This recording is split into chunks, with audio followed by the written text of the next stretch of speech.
A slap across the face, loud, sudden, and public. A white cop thinking he could silence a black woman with force, but he had no idea who she was, the newly appointed chief judge of the Regional Ethics Council. And within minutes, everything he thought was untouchable, his badge, his precinct, his allies began to crumble. This isn't just a story about one officer's mistake.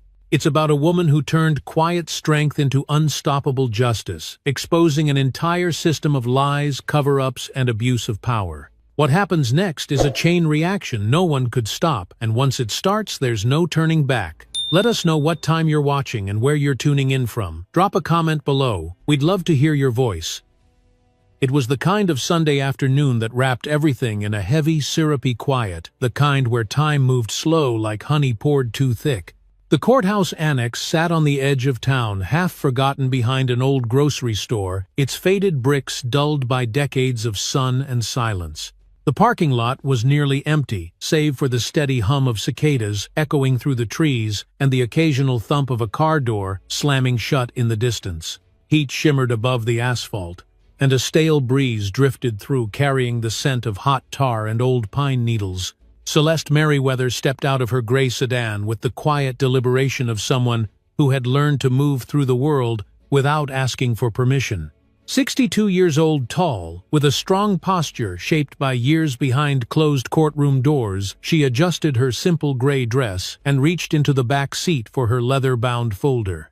Her shoes, low-heeled and practical, clicked softly against the pavement as she walked, each step steady, each breath controlled. She didn't need anyone to notice her, but if they did, they would see nothing remarkable. And that was the point. The courthouse itself seemed to lean into the silence, its glass doors reflecting the hard sunlight like mirrors that refused to show anything clearly. Celeste paused just outside her hand, resting briefly on the warm metal railing as she looked up at the building. From behind a nearby patrol car, a figure shifted. The engine was still running, its low, idle purring like a warning. She felt it more than heard it, a presence watching her, measuring her, weighing something unspoken. "Excuse me, ma'am," came a voice, loud, not curious but interrogative, already carrying a hint of suspicion. She turned slowly, deliberately to face him. A white officer, mid-40s with mirrored sunglasses and a buzz cut that spoke of control and confidence, leaned out from behind the door. His badge caught the sun flashing briefly. His eyes, hidden behind the lenses, scanned her like a scanner looking for the error code. Celeste didn't flinch. "Good afternoon," she said, calmly, her voice low but firm. "I'm here for the 3:30 traffic hearing. Just observing." She held up the folder, not too high, not too obvious. She knew better than to over-explain. He stepped fully into view, arms crossed. "This lot's for authorized personnel." "You lost, ma'am." His tone lingered on the last word, like it tasted bad. She took a slow breath. "No, officer. I parked legally. I'm heading in now." He didn't move, but his jaw tightened. A moment passed, thick leaden. The cicadas buzzed louder, like an alarm only she could hear. In another lifetime, in another skin, she might have walked away, but now, in this moment, she simply nodded politely and continued toward the entrance. Behind her, the officer muttered something under his breath, something not meant to be heard but loud enough to land with weight. She didn't respond. The rhythm of her footsteps didn't change, but the folder in her hand grew heavier, somehow like it knew what was coming. The lobby was dim and quiet, the fluorescence above flickering with age. A security guard nodded to her without standing. She returned the nod, walking past the metal detector without needing direction. Everything felt hollow inside the building, like a shell that used to hold justice but had been emptied by repetition and disrepair. In the hallway, Celeste paused by a faded bulletin board, scanning the names on the docket. The folder in her hand held summaries, timelines, one particular case circled in red. She wasn't here for spectacle. She was here because the system had slipped too far out of alignment, and someone needed to witness it happen. From the windows, she caught a glimpse of the parking lot again. The patrol car was still there, the officer still watching. She wondered if he was the kind of man who memorized license plates for fun, or if he'd already called something in. It didn't matter.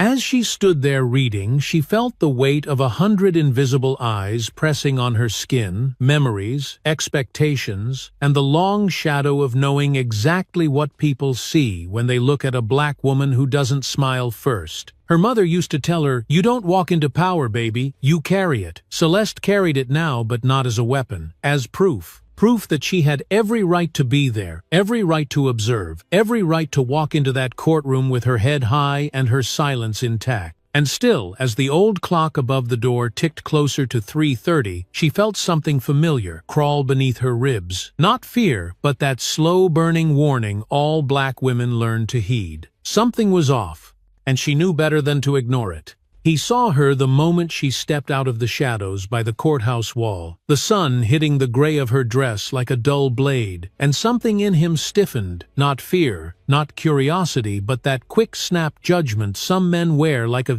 badge. Officer Darren Colt had been stationed at that annex long enough to memorize every face that passed through on a typical day, and this woman walking with calm shoulders and unreadable eyes didn't match the type he thought belonged. There. He leaned against the squad car, arms folded tight across his chest, his gaze tracking her like a hawk, watching something that didn't belong in its field. She didn't flinch, didn't glance his way again. After that first nod, didn't stop to ask directions or seek approval, and it was that refusal to defer to soften herself for him that set something off inside him. There was a rhythm to her stride that irked him, like she knew exactly where she was going, and didn't need a damn thing from him to get there. He shifted his stance and adjusted his belt, letting the weight of the badge, the uniform, and the years of unchecked authority settle heavy on his posture. "Hey!" he called out, voice loud enough to cut through the thickness of the air. "You heading somewhere, ma'am?" There was an edge in the word ma'am, stretched out just enough to hint that he wasn't really offering respect. Celeste stopped, slowly turned her head, and looked over her shoulder. Not startled, not hostile, just composed, like she was used to men trying to put her on trial with their tone alone. "I have a hearing to observe," she said, her voice steady as polished stone. She held the folder slightly forward, not in defense but as quiet evidence that she belonged here. Colt didn't even glance at the folder. He walked closer instead, his boots scraping against the pavement, sunglasses catching the sun in short bursts. "This entrance is restricted today. Public's supposed to use the south side." He lied, even though he knew well enough the sign by the steps said otherwise. Celeste looked past him at the door, then back into his face. "There was no signage," she replied. "And the south side entrance is chained shut." He chuckled low and unpleasant. "Must have been a mistake. Still, I can't let folks go wandering wherever they please. Not with the kind of threats we've been getting." He tilted his head, letting the sentence hang there, watching her for signs of compliance. She took a breath, slow and deep a breath, not of fear, but of calculation, the kind taken by women who've had to weigh every word before it leaves their mouth for decades. "I understand your concern," she said, "but I'm not here to cause trouble. I'm just here to observe. I do this often." That should have been the end of it. Should have been enough for a man with any measure of sense or decency. But something about the calm in her voice, something about how she didn't apologize or shrink, tied a knot in his chest. He didn't know how to name. So instead of stepping back, Colt moved closer, standing now just a few feet from her, invading the space between authority and aggression. A move sharpened by habit more than thought. "You do this often," he repeated, mock surprise curling in his voice. "What exactly is this, ma'am?" He took a small step forward, not big enough to trigger protocol, but enough to turn presence into pressure. Celeste didn't step back. She kept her gaze steady, the kind of look that holds its own courtroom. "Observing due process," she said. "It's my right." Colt's jaw worked. The sun caught on the sweat beginning to purl at his temple, though the day wasn't hot enough to explain it. "You got ID?" She nodded, opening the folder carefully, revealing a bar-certified court observer ID with her full name, photograph, and clearance. She extended it with 2 fingers, the gesture polite, professional. But Colt didn't take it. He glanced at it, scoffed, then slapped the folder out of her hand. Papers fluttered across the pavement like startled birds. Pages, lifting, spinning, landing, face down in dirt and sunlight. Celeste blinked, her lips parting slightly, not from surprise but disappointment, the kind that runs so deep it stops short of showing. She knelt slowly, calmly, and began gathering the papers one by one. Her movements deliberate, her breathing controlled. Her hands didn't shake. Colt stood over her, watching, not speaking, as if daring her to react. The cicadas buzzed louder again, the air thickening with something unspoken. She reached for a document near his boot, and for a moment he didn't move, just kept his foot planted inches from her fingers. Then he shifted, not stepping aside, but making her wait, making her feel the decision hang in the air between them. When she finally stood folder cradled again in her arms, she met his eyes unflinching, unreadable, and said nothing. He opened his mouth like he wanted to say more, but couldn't find the thread. She stepped around him and walked toward the door without another word, her silence louder than any protest. And Colt stood there, hands on his hips, staring after her, chest tight with something he couldn't name, because for all his uniform and badge and bluster, he had the sudden sinking feeling that he'd just picked a fight with someone whose story didn't end here. She didn't expect an apology, not from him, not today, not in this place, but what came next wasn't just about disrespect. It was something colder, something that cracked the air in half like dry bone. As Celeste bent to pick up the last of her scattered papers, she felt him step closer again, his boots scraping across the concrete, stopping just behind her left shoulder. There was no sound from inside the courthouse, no passing voices or echoing footsteps, only the steady hum of the idling cruiser and the rising pitch of cicadas buzzing in the trees above, screaming for a silence that refused to come. She reached for the last page, one of the affidavits she'd flagged earlier, the edge already creased, where his boot had grazed it, and as her fingers closed around it, she sensed it, the shift in his breath, the pause, the slow draw of air through clenched teeth, like someone working up to something he knew was wrong but couldn't resist doing. Before she could straighten up, his hand shot forward, and without warning he grabbed her face, thick fingers digging into the flesh of her cheeks, forcing her mouth closed in one swift, brutal motion. "Keep your mouth shut," he hissed, his voice low, angry, and intimate, like he was daring her to make this public. "You think that badge in your folder makes you special?" For a second, just a second, she froze, not in fear, but in disbelief, because it had been years since someone had dared to touch her that way. The pressure of his grip pressed into her skin, turning her breath shallow, not from pain, but from the sick recognition that this man didn't see her as human, just a target for humiliation, a thing to discipline for not knowing her place. She didn't resist, not yet. She let her eyes settle into his slow and unblinking, the kind of look that holds not rage, but something older, more dangerous clarity. He flinched almost imperceptibly, but held on. His thumb trembled slightly at the edge of her lip, and in that micro-movement she read everything: insecurity, hatred, doubt, and the fragile fear that he'd gone too far and couldn't take it back. Behind them, a car passed on the far end of the lot, but it might as well have been miles away. A faint clicking sound echoed in the distance, heels on tile maybe, but neither of them moved. Her hand, still holding the folder, remained pinned to her chest, close to the memory of breath, close to dignity that couldn't be taken, only bruised. She spoke through the pressure of his hand, the words muffled but unmistakably clear. "Take your hand off me." He didn't at first. He stared, lips parted slightly, breath quickening. Maybe he thought she would shout, maybe he expected her to scream or shove him or run, but she didn't do any of that. She just stared still and grounded like an old oak and waited. And that unnerved him more than any act of defiance ever could. Finally he pulled back, wiping his hand on the side of his uniform like her skin had stained him. "You people," he muttered, shaking his head. "Always acting like the world owes you something." She blinked once slowly, the red marks of his fingers now printed across her face like a warning flung from history. She said nothing, just lifted the folder again, adjusted the papers inside, with quiet grace, and stood upright.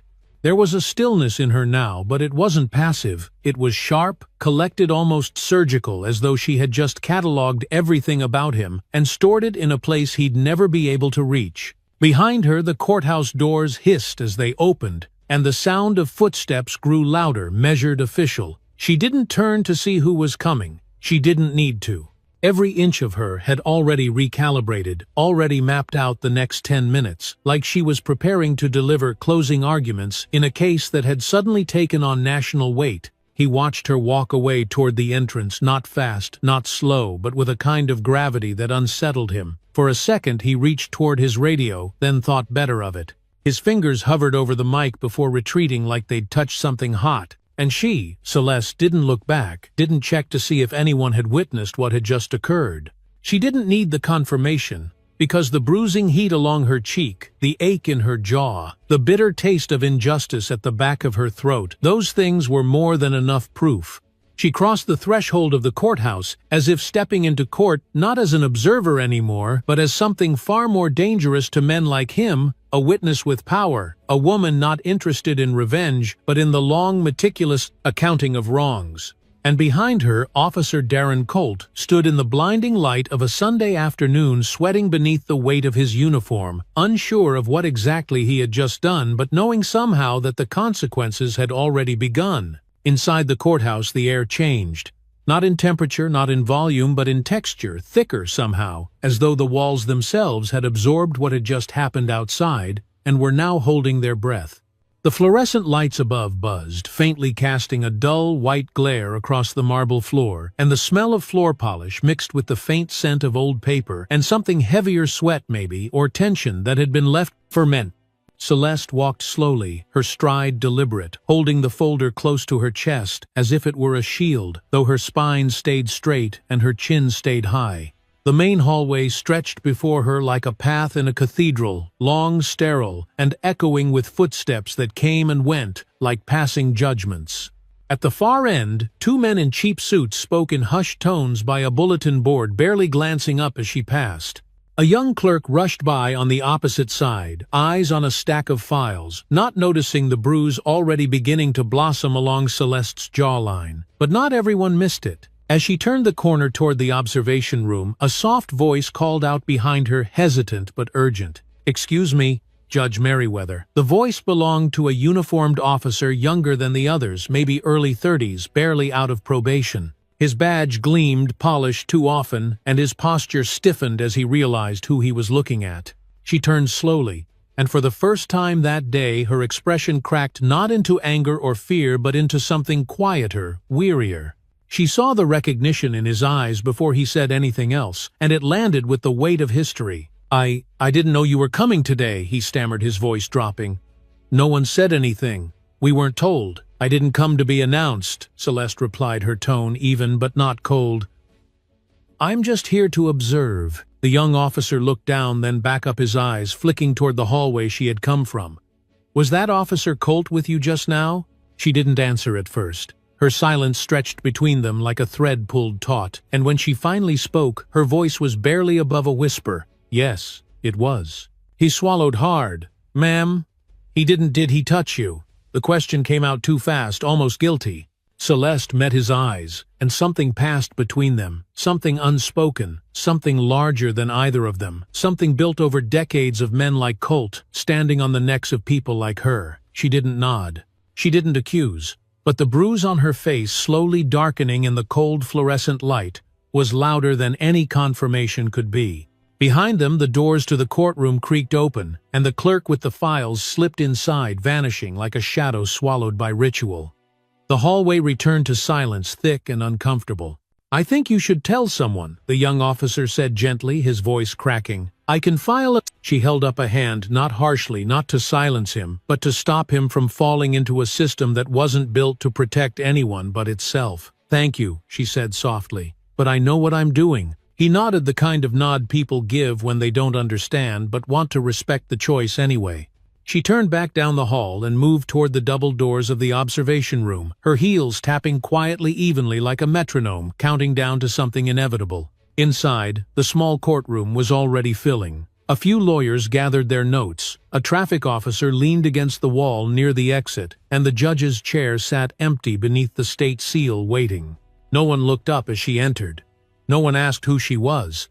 But the stillness shifted the way it always did when someone walked in who carried weight, the kind that couldn't be measured in title alone. She chose a seat near the back, setting her folder down in her lap and folding her hands over it. She didn't touch her face. She didn't adjust her posture. She simply sat quiet, still, and watching. And in that silence, in that motionless presence, something powerful began to settle into the room, something the others couldn't name but instinctively respected.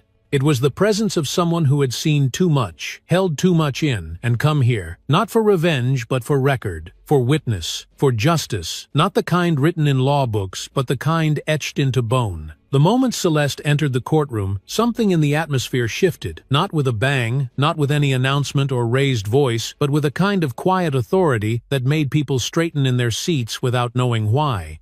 The hum of idle conversation dwindled into murmurs, then faded altogether, replaced by the rustle of paper and the soft clearing of throats.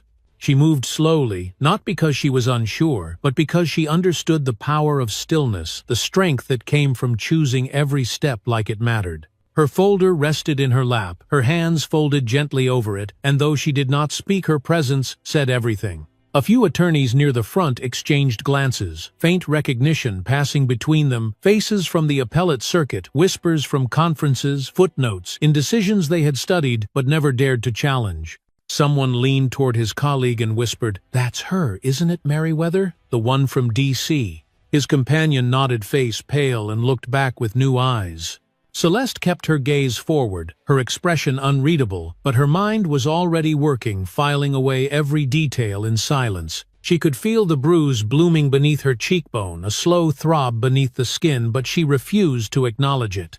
Not yet. There would be time for that. For now, she watched as the bailiff entered and took position, followed by the traffic court judge, a man in his early 60s with thinning hair, a permanent squint, and the air of someone too long accustomed to power without question. The judge didn't recognize her, not at first. He shuffled some papers, cleared his throat, and looked over the docket with the mechanical rhythm of routine. But when his eyes scanned the back of the room and landed on Celeste, his posture changed just slightly, shoulders straightening, voice tightening. He looked down again quickly, but the damage was done. She saw it. She always did. The first case was called "A Young Woman Cited for Reckless Driving," and Celeste listened closely, not for the facts but for the tone, the texture of how justice was being served. The judge's questions were clipped dismissive. The woman's lawyer barely spoke. The entire proceeding was over in under 5 minutes, the fine issued without debate. The next case followed in the same pattern, swift, impersonal, transactional. But Celeste wasn't surprised. She'd read the quarterly transcripts.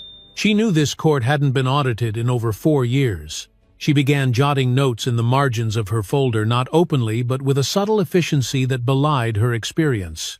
Each name, each outcome, each detail of tone and posture. This was evidence not of crime, but of something deeper, something more corrosive. Institutional decay doesn't announce itself with fireworks. It seeps in through the cracks, normalizes over time, becomes part of the woodwork. After the fourth case, there was a short recess. The judge stepped down the bailiff, relaxed his stance, and a few attorneys stepped into the hallway to make calls. Celeste remained seated. She didn't stretch or fidget. She simply stared ahead, eyes distant, as though seeing something that hadn't happened yet but would. It was then that a middle-aged court clerk entered quietly from the side door, holding a small envelope addressed in pen. She paused when she saw Celeste, blinked, then approached with hesitation. "Judge Merriweather," she asked, her voice soft, uncertain. "This was left for you at the front desk." Celeste looked up slowly, took the envelope with a polite nod, and turned it over in her hand. No return name, just her own written in clean, deliberate script. She waited until the clerk had stepped away before sliding her finger under the flap and opening it. Inside was a single sheet of paper, typed unsigned but unmistakably purposeful. "He's not alone. Colt was protected. Start with traffic court records, week of the 12th of March. Follow the dismissals." No signature, no plea for help. Just facts delivered like a hand, slipping her the first stone in a wall ready to fall. She folded the note, placed it inside the folder, and closed it carefully.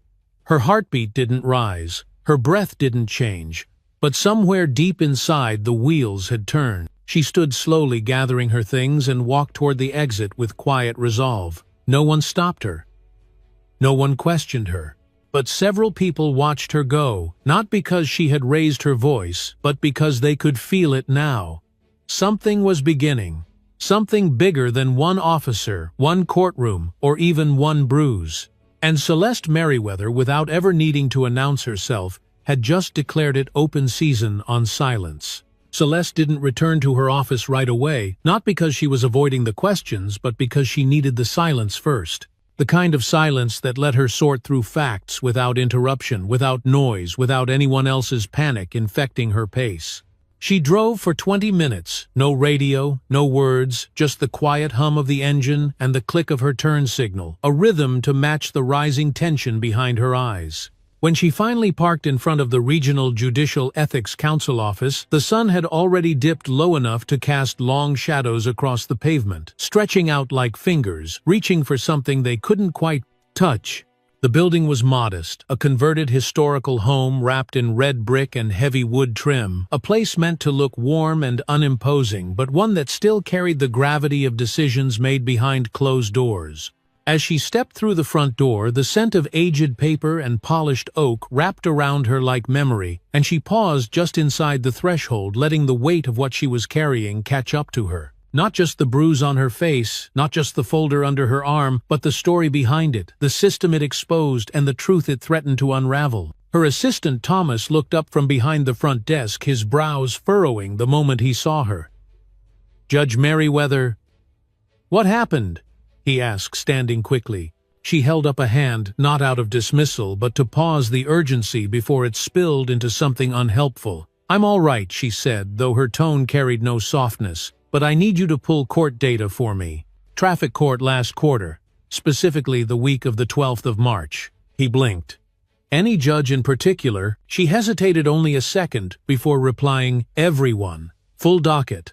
I want the charges, the outcomes, the officers involved, and the timestamps of body cam uploads if any exist." Thomas didn't ask why. He just nodded and reached for the keyboard, his fingers moving quickly, the way they always did when he understood that the ground had begun to shift under their feet.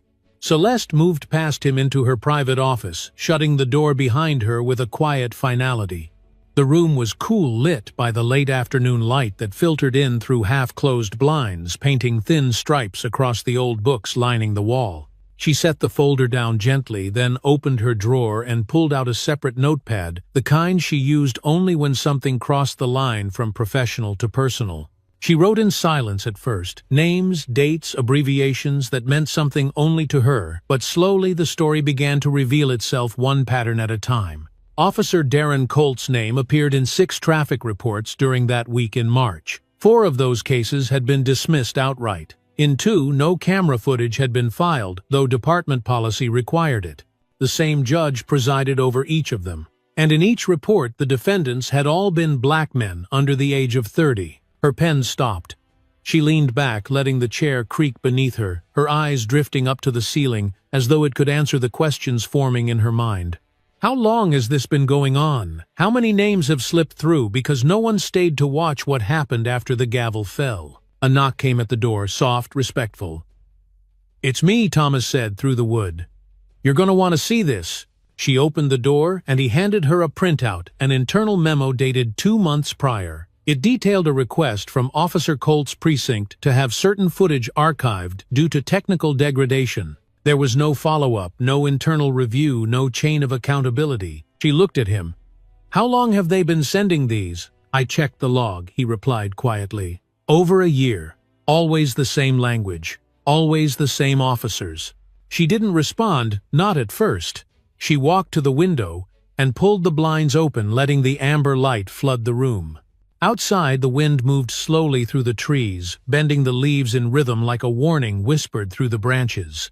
"Start a confidential inquiry," she said, at last, her voice low, measured. "Pull full internal affairs records. I want to know who signed off on every one of those archive requests." Thomas hesitated. "Judge, if this reaches the sheriff's office..." She turned her face expressionless, but her voice steady. "Then we let it reach them." Because somewhere along the way, justice had stopped being about verdicts and started being about silence, and she wasn't going to let that silence survive another quarter. As the sun dipped lower and the light turned gold against the walls, she sat again at her desk, not as a woman seeking revenge, but as a jurist preparing for war, the quiet, meticulous kind, where truth moved like water through stone, slow but unstoppable. By Tuesday morning, the first quiet ripple had begun to move beneath the surface of the city's well-polished calm. The kind of movement you don't hear at first, not in headlines, not in meetings, but you feel it in the way people pause when they speak your name, or the way emails start arriving with shorter greetings and longer attachments. Celeste sat at her desk before sunrise, the room still dark except for the soft glow of her desk lamp and the pale blue light creeping in from the window, casting long stripes across her hands as they moved across paper. She'd spent most of the night reviewing the internal affairs logs. Thomas had pulled over 100 redacted reports, some going back 18 months, nearly all tied to two names, Darren Colt and Sheriff Frank Tisdale. Patterns began to emerge not just in the complaints but in their disappearances, complaints that were filed but never followed up, body cam footage that was logged but never uploaded, witnesses marked as non-cooperative even when transcripts showed otherwise. It was the kind of corruption that didn't scream, it whispered, buried itself in clerical phrasing and procedural loopholes hidden in plain sight. At 6:43 a.m. her phone buzzed. A single text message. No name, just a number she hadn't seen in years. "Check your front step. It's time." She didn't hesitate. She stood, walked calmly to the front door of the office building, and opened it to find a thick manila envelope resting on the welcome mat, unmarked, sealed tight, slightly worn around the edges. She picked it up and carried it inside without a word. When she opened it, the contents made her still. Inside were 4 printed photographs, each time-stamped and grainy but unmistakable. The first showed Colt in a parking lot behind a closed county courthouse, handing off a small black flash drive to a man in civilian clothes. Tisdale's nephew, if she remembered the face correctly. The second was a screenshot of the precinct's body cam server dashboard, with multiple entries marked archived, corrupted in succession, all from the same day. The third was a typed memo with a forged timestamp marked as originating from her own office, something she'd never written, a fake directive to halt an ethics review from 3 months ago.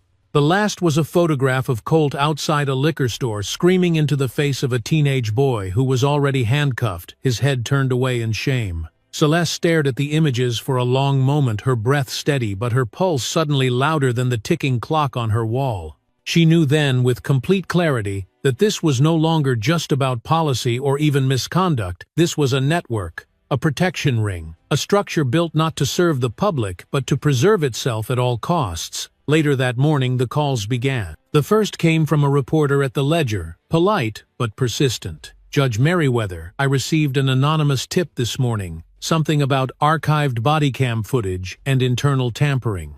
Is there anything you can confirm?" Celeste paused, then replied with calm precision. "I can confirm that I'm aware of the concern and that a preliminary inquiry is underway. But that's all I can say at this time." The second call was from an old colleague at the appellate court. His voice was quieter, more careful. "I heard your name's coming up in the wrong circles, Celeste. You need to be careful." She thanked him, then hung up. Not because she didn't appreciate the warning, but because she already knew. By noon, the courthouse plaza was no longer quiet. A small group of demonstrators had gathered at the steps, no signs, no chants, just presence.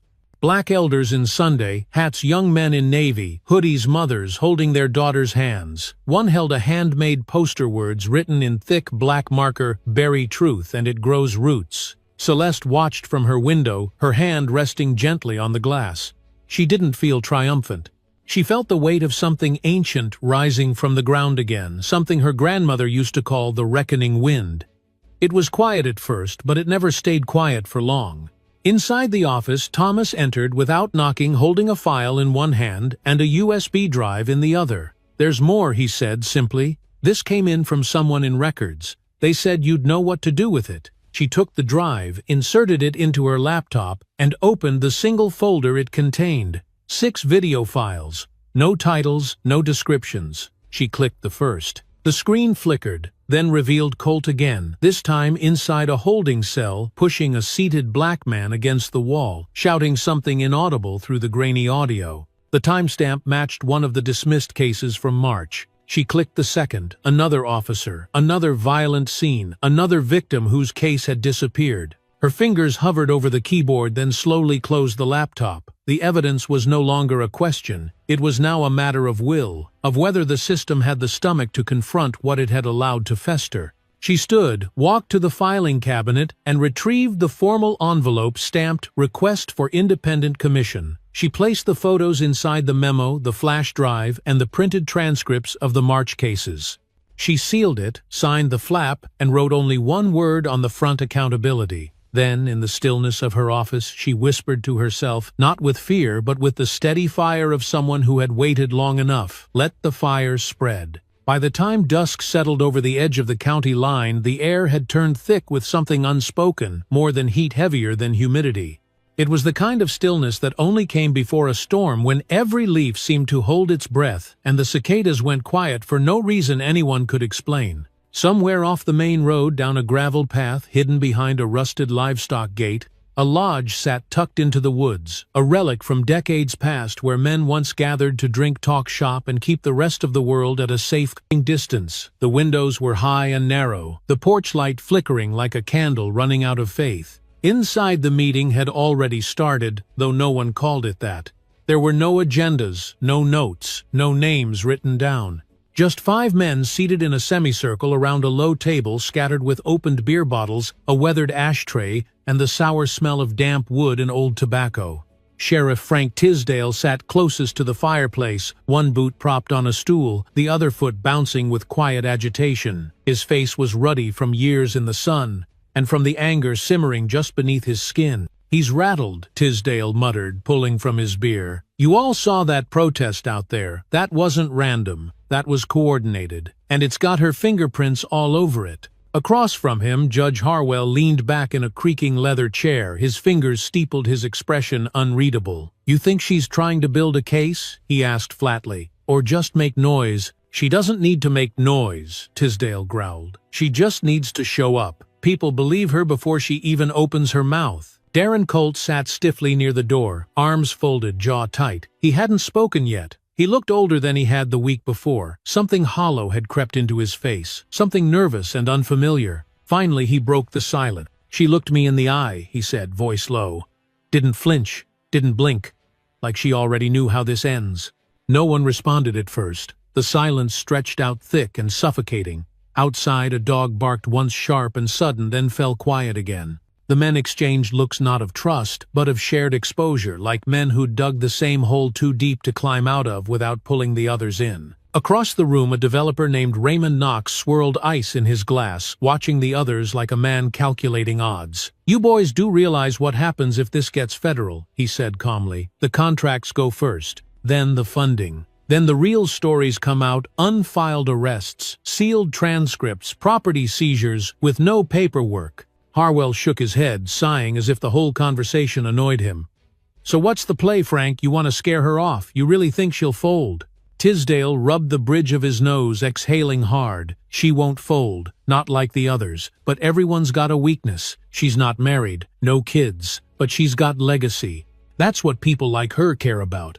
Colt shifted in his seat, his voice suddenly harder. "She's got people watching her now, journalists, clerks. Hell, even a few of our own are starting to doubt." He looked straight at Tisdale. "If we try to come at her and miss, we're all done." For a moment, no one moved. Then Knox leaned forward, his voice almost gentle. "Then maybe it's not about coming at her. Maybe it's about giving her something to lose control over. A planted story. A misconduct file. Make her look biased, political, angry." Tisdale's eyes narrowed. "You suggesting we forge a complaint?" Knox didn't blink. "I'm suggesting you create a reason for her to step back before she steps forward." Colt looked away, jaw tight, but said nothing. Outside, the first drops of rain began tapping against the tin roof, soft at first, then more insistent. The lodge creaked under the pressure of weather and secrets. Meanwhile, back in her office across town, Celeste sat alone beneath the hum of a floor lamp, the flash drive still plugged into her laptop, the screen filled with paused images of quiet brutality. Her eyes didn't move from the screen, but her fingers drummed slowly on the desk, thoughtful, unwavering. She didn't know where the next blow would come from, only that it was coming, and she wouldn't try to stop it. She would absorb it, document it, and turn it into evidence. In the stillness of that room, surrounded by files, sealed envelopes, and silent truths finally brought to light, she whispered one sentence almost to herself. "You don't have to scare me to stop me, but you'll have to bury me to beat me." It was nearly midnight when Celeste finally stepped out onto the back porch of her home, a quiet, wooden structure nestled at the edge of a wooded slope just far enough from the main road that the only sound was the wind moving through the trees. The night air was cool against her skin, the kind of chill that didn't shock but rather reminded her she was still very much alive. The porch light cast a soft amber circle around her feet, but beyond that was only darkness, deep, wide, and patient. She wrapped her shawl tighter around her shoulders and exhaled slowly, watching the fog of her breath drift upward into the black. She hadn't slept, not because she couldn't, but because something inside her wouldn't let go. There were too many threads now, all tightening around the same truth, a truth too dangerous to speak aloud and too loud to silence. Inside, her phone buzzed again, another missed call from a reporter she didn't trust, and a text from someone she used to. She didn't go back inside to check. The porch was where she thought best, where her mind could stretch without interruption, where the ghosts of the past walked slow enough for her to catch up. She closed her eyes and thought of her father, the way he used to sit on his porch in the small hours staring at the sky like it owed him answers. "Some things you carry because they're yours, not because they're fair," he once told her. And tonight she felt the full weight of that inheritance. The system was creaking. She could feel it in the sudden silences, in the way doors closed a beat, too fast in the way good men started to hesitate before speaking her name. The file she'd sent earlier that day to the State Ethics Board, to the press, to a quiet friend in the Department of Justice, was no longer just evidence. It was a match tossed into dry timber. She knew that by morning statements would be demanded, hearings proposed, alliances tested. Some would call her brave, others would say she was reckless. But none of them would understand the truth that had grown so deeply inside her it no longer needed explanation. A twig snapped somewhere in the trees, and she turned her head slightly, not in fear but alert like an animal long hunted. Nothing followed, just the breeze, soft and persistent. She sat down in the wooden chair beside the railing and rested her hands in her lap. Her fingers were cold, but still. She wasn't afraid of what would happen next, not in the way people mean when they say that word. She was afraid of what would happen if she did nothing. Inside the house, a kettle clicked on the stove, automatic and precise, a small reminder that time was still moving forward, even if the world outside seemed frozen in a standoff with itself. The light from her study window was still on, casting a warm square onto the grass below. Stacks of files covered her desk, each one a silent testimony that no one else had dared put into motion. Every document she'd read that week had pushed her further into a place few were willing to go, the space between knowing and doing, between warning and action. A soft knock came at the front door, 2 slow taps, then silence. Not loud, not rushed, just enough to be heard. Celeste stood slowly, her body aching in the quiet way that reminded her she wasn't young anymore but not old enough to step aside either. She moved through the house without turning on any more lights, her bare feet pressing into worn floorboards that remembered her every weight. When she opened the door, Thomas stood there, coat soaked from the rain, eyes red not from tears but from carrying too much for too long. He didn't speak right away, just held out a folder, plain, unlabeled, slightly damp along the edges. "I found it," he said quietly. "The missing file. The one they said never existed."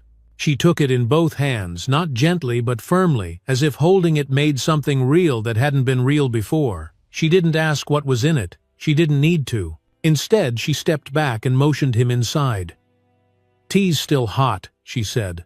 And together in the quiet hush of that house on the edge of the woods, they sat at the table, the folder between them like a final piece of scripture. They didn't rush, they didn't plot, they read, line by line, word by word. Because sometimes justice didn't arrive in courtrooms or headlines. Sometimes it arrived quietly, like rain in the night, persistent and unstoppable. And Celeste knew by dawn nothing would ever be the same again. The courtroom was colder than usual that morning, as if the building itself sensed what was coming and recoiled into its own bones.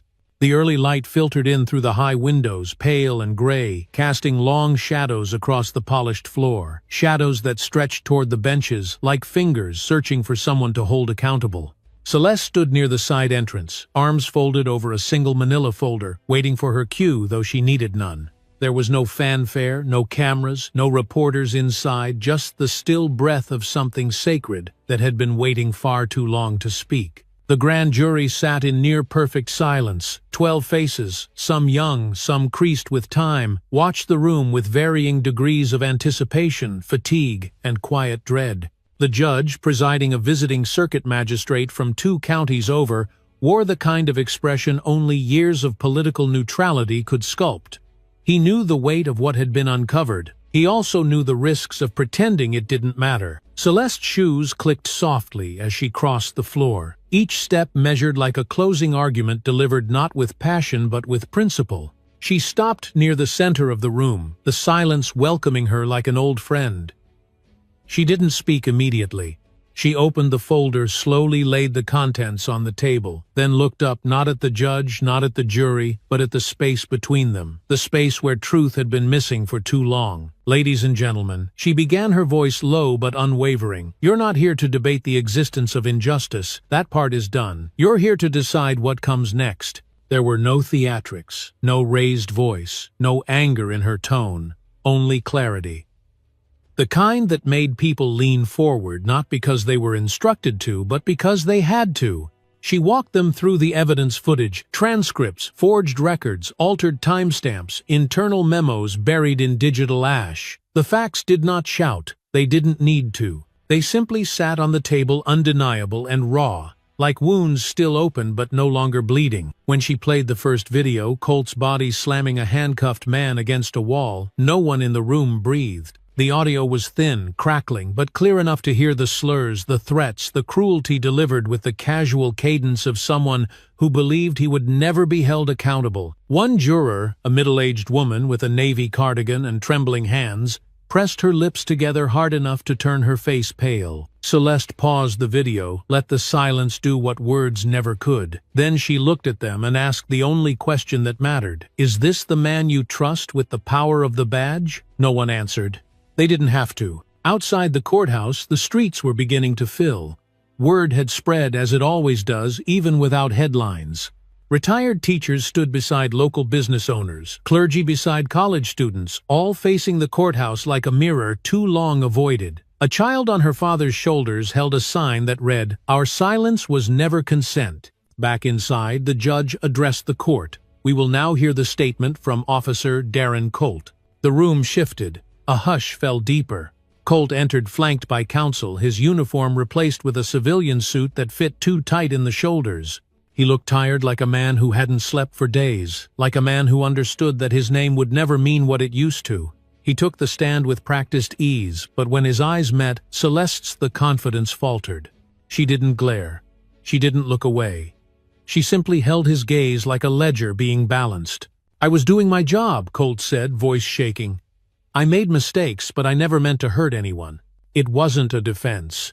It was something closer to a confession, but not quite brave enough to earn redemption. Celeste listened without blinking. She wasn't there to crush him. She was there to remind the room that justice had a memory, and it was long and it was watching. After deliberation, the jury returned. The foreperson, a quiet man with steel-gray hair and a schoolteacher's voice, read the verdict. "We find sufficient cause for indictment on 4 counts: abuse of authority, obstruction of justice, falsification of public records, and aggravated battery under color of law." Colt didn't speak. His lawyer placed a hand on his shoulder, but he didn't move. His eyes remained on the table, unmoving. Then came the second announcement, one that shifted the courthouse from stillness to slow-breathing disbelief. The sheriff, Frank Tisdale, would also be investigated.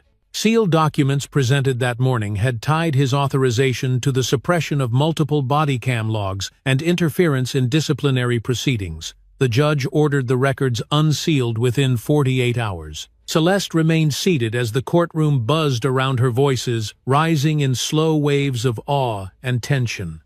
Some whispered, some cried, some just sat stunned, trying to understand what it meant to watch a wall finally crack. She didn't smile. She didn't exhale with relief. Instead, she leaned forward, folded her hands, and looked out at the room, not as a victor, but as a witness. Because even now she knew this wasn't the end. This was only the door opening, and behind it waited every name, every case, every silenced voice that deserved to be heard. The reckoning had begun, and it had a name. Justice, not in theory, not in ceremony, but in motion. By the following week, the courthouse halls felt different, less like corridors of order, and more like the veins of a system finally forced to confront its own blood. Voices that used to echo with casual chatter now carried the weight of tension. Conversations cut off when certain names passed by, replaced by side glances and silence. Staff walked faster, heads lower, some carrying folders as shields, others looking straight ahead as if trying not to see what was unraveling around them. Celeste moved through the building with the same deliberate calm she always had, but now every step she took carried a sharper resonance, as if the floor itself had learned to listen. The grand jury's decision had cracked open more than just a case. It had pulled the curtain back on a network of convenience and protection, where favors were exchanged behind silence and injustice was filed neatly under policy. What began as a single hearing now stretched like a fault line, splintering into parallel investigations, each pointing toward a larger truth few had the stomach to name aloud. But Celeste knew. She had known long before the public caught up. She stood in her office by the tall window, watching the slow rotation of unmarked cars pulling into the staff lot across the street. Federal inspectors, plainclothes agents, representatives from internal oversight committees each carried briefcases filled with sealed documents and eyes that didn't blink often. They came not with sirens or spectacle, but with the quiet certainty of paperwork built to bury or uncover depending on who held the pen. And this time the pens were hers to guide. Behind her, Thomas read from a newly delivered report, his voice steady but measured. They've confirmed 3 more officers connected to the falsified body cam entries. One resigned this morning. Another hasn't shown up for roll call in 2 days. Celeste nodded slowly but said nothing, her eyes still on the parking lot. There was a stillness in her now, not the calm of peace but the silence of someone standing at the center of a widening storm, unmoved, watching the wind tear the branches she already knew were rotted through. "They're calling it the Ledger Inquiry in the press," Thomas added after a moment. "The editor said it's the most read story they've published in 5 years. Celeste let out a breath through her nose, quiet and low. "It's not a story," she said softly. "It's a reckoning that finally found its page." Outside, the morning sun filtered through high clouds, casting everything in a soft, diffused glow that made the buildings look gentler than they deserved. Below, a group of high school students had gathered by the courthouse steps, history class maybe, or a civics project, and their teacher stood beside them, pointing upward, explaining something that made a few heads tilt with curiosity. Celeste watched one girl no older than 16 take a photo of the building with her phone, then turn it toward the sky as if trying to frame it all together, place purpose, truth. Inside, a knock interrupted the quiet. A junior attorney stepped in, eyes wide, cheeks flushed. "Judge Merriweather, I thought you should know." Sheriff Tisdale turned himself in. Voluntarily. 30 minutes ago. Thomas looked up sharply. Celeste didn't react, not visibly. She simply reached for her pen and made a small note on the edge of her legal pad. A habit formed over years of trials and testimonies. Then she spoke almost as if to herself. "He's trying to control the narrative before it controls him." The attorney hesitated, then nodded, clearly unsure if he should say more. Celeste turned to him gently. "Thank you. Keep me posted if the arraignment time is set." When the door closed, Thomas turned to her, brows furrowed.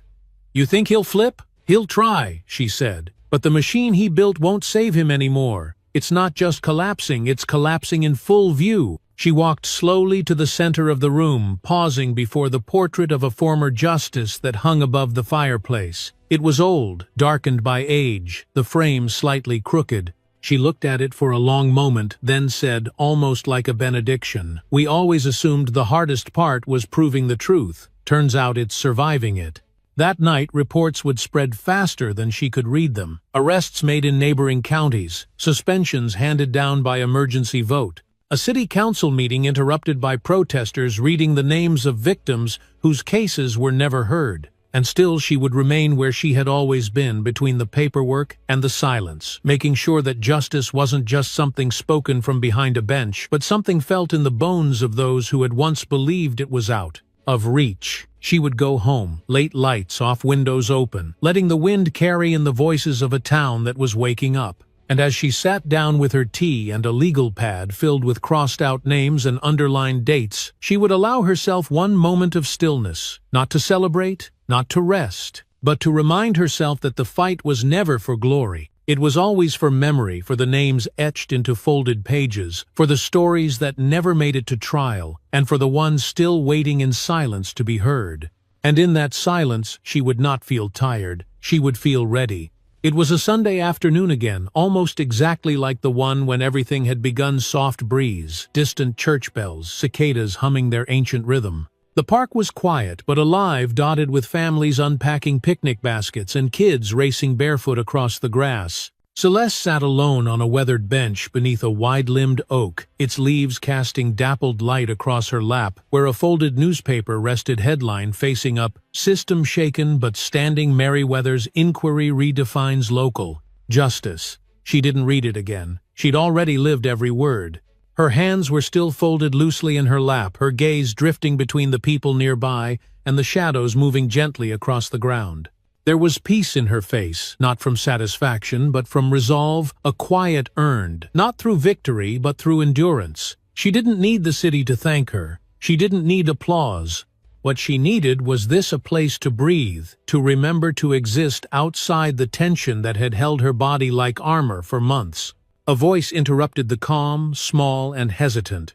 "Excuse me, are you Judge Merriweather?" Celeste turned slowly and found a young girl standing beside the bench, no older than 10, shy but curious, clutching a notebook in one hand. "Yes," Celeste replied, her tone gentle, inviting. "I am. My mom said you changed everything," the girl said quickly, almost in a single breath. "She said you were brave. She said you didn't let them scare you." Celeste smiled softly, eyes warming with something older than pride. "Well," she said, patting the bench beside her, "sometimes it's not about being brave. Sometimes it's just about not letting them forget who you are."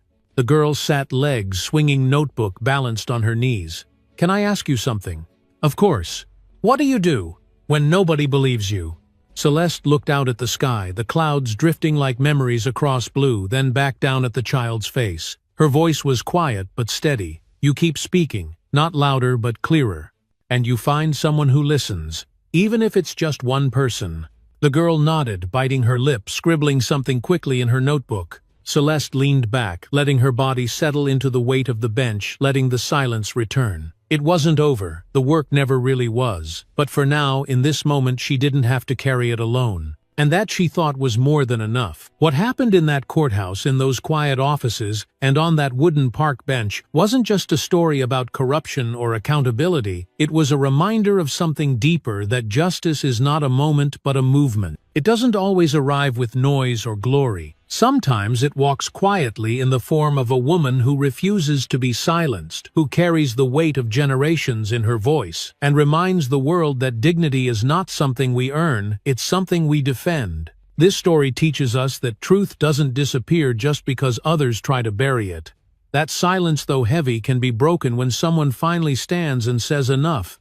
It reminds us that no one is too old, too tired, or too alone to make a difference. That even in a broken system, courage can take root in the calm in the law, and in the everyday acts of watching, listening, and refusing to look away. If this story moved you, if it made you think about justice, about voice, about the kind of world we leave behind, please take a moment to like, share, and subscribe. Not just for the views, but to keep these stories alive, for the ones who lived through them, and for those still waiting to be heard. Because sometimes all it takes is one person sitting on a bench telling the truth, and the whole world starts to listen.